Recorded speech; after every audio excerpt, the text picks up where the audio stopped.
If the copy is perfect, does the original still matter? And what happens when we prefer the screen simulacra to the real world?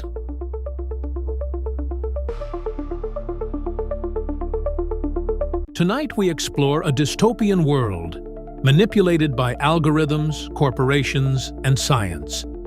Here, your imagination reflects through an endless labyrinth of circuits, lurking just beneath the surface of the binary mirror. We have always found comfort in the boundary between the real and the copy.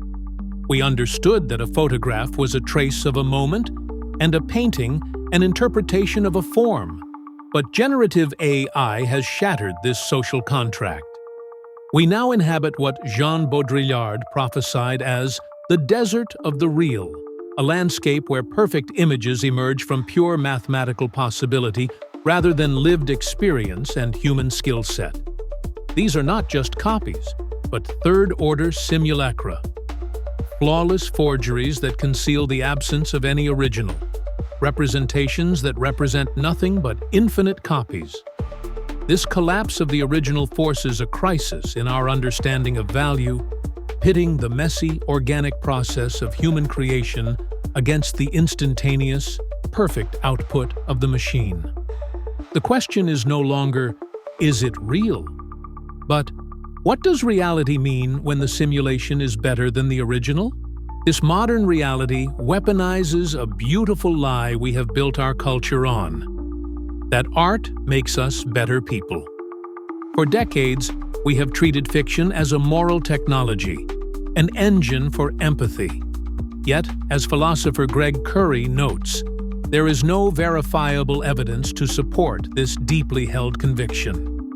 In the digital age, this unproven belief has been co-opted by the algorithmic feed, which delivers precisely calibrated moral content to make us feel virtuous without requiring any output or physical action. We are drowning in stories about human clowns, outrage, and suffering, whilst becoming increasingly indifferent to it, mistaking the simulation of content for real human interactions. In this new landscape, the most valuable human skill is no longer execution, but interrogation, the ability to ask the right critical questions. The prompt engineer has become the new artist, wielding language to extract vision from the machine's infinite possibility space. This shift, as Walter Benjamin anticipated, strips art of its aura, its unique presence in time and space, by eliminating the original entirely. We are left with what theorists like Bernard Stiegler and Douglas Rushkoff describe as temporal objects in a state of present shock, perfect aesthetic possibilities, crystallized in an instant, divorced from the messy temporal process of lived experience and memory that gives the effort involved in creation and life its meaning. We are now living in a state of hyperreality, where the simulation precedes and generates the world it's meant to represent. In response, a frantic commodification of authenticity has emerged, where human-made becomes a luxury brand. Yet this may be a fatal strategy, as our obsession with authenticity reveals how thoroughly we have internalized the logic of simulation. Our neural pathways are being rewired by artificial perfection, and our aesthetic imagination is becoming bounded by computational realism.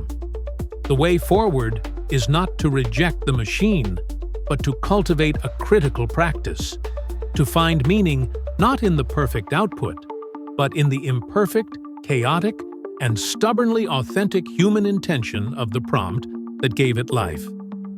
The most radical act is to insist, against all evidence, that something of value remains in between the gaps of the artificial similarity that's generated.